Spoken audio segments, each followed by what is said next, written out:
For Action News, I'm Anna Dolosky. In what ACTRA's Dr. Josh Bloom calls a heart-wrenching column in the New York Times, Mark Winston writes about a problem he says will come back to sting us in a big way: the massive bee colony collapse. So we have to interject when unsupported theories are communicated as fact, and that alone not only points research in the wrong direction, but it also could do substantial harm.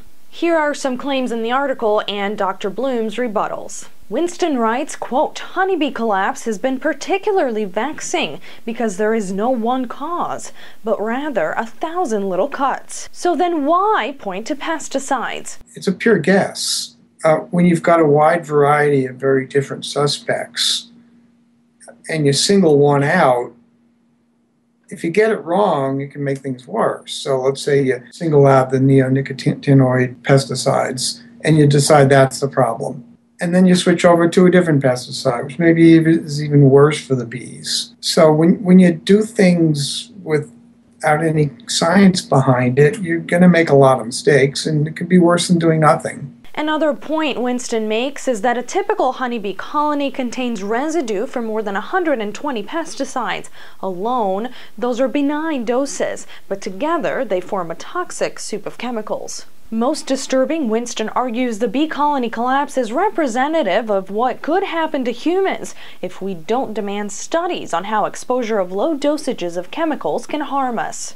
This is a very commonly believed myth about chemicals. And at this point, when I ran into that in the op-ed, I started to think it was a bunch of nonsense because he's using just bad science. We are all bathed in chemicals, hundreds of thousands of them in our lifetimes. They do not accumulate in our bodies except for some very rare occasions. They're processed by the liver and they're excreted. This is why we're all alive, living to be 85 years old, and we're not poisoning ourselves, and there's no cancer epidemic. So the toxic soup theory is an absolute bunch of nonsense. It's wrong. And if he's using this applied to the human situation, it's going to be just as wrong applied to the insect, horse, or dinosaur population. It's just plain wrong. The bee colony collapse, which supposedly happened around 2006, never happened. And it's very clear from the graph. It's been slightly up, slightly down, but the net result is since 1990, the bees are just fine. In this particular case, Winston is talking about the same problem, but in Canada.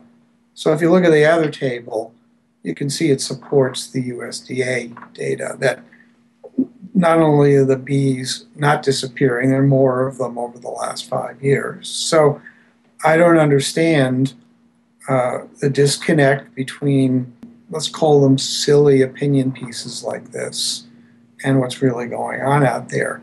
But you better believe that a lot of people are believing the opinion pieces because that's what they think. They've been conditioned to think this, and they haven't seen the actual data.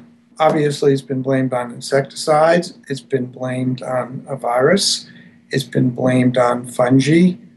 It's been blamed on cell phone towers. And I think the record of the Houston Astros was thrown in there also. And the chances are none of these are correct. In fact, the real reason for bee colony collapse is it isn't. It doesn't exist. We have much more on this topic on our website at acsha.org. That's acsh.org. And while you're there, don't forget to also sign up for your daily dose of news delivered right to your inbox. For Action News, I'm Anna Dolosky.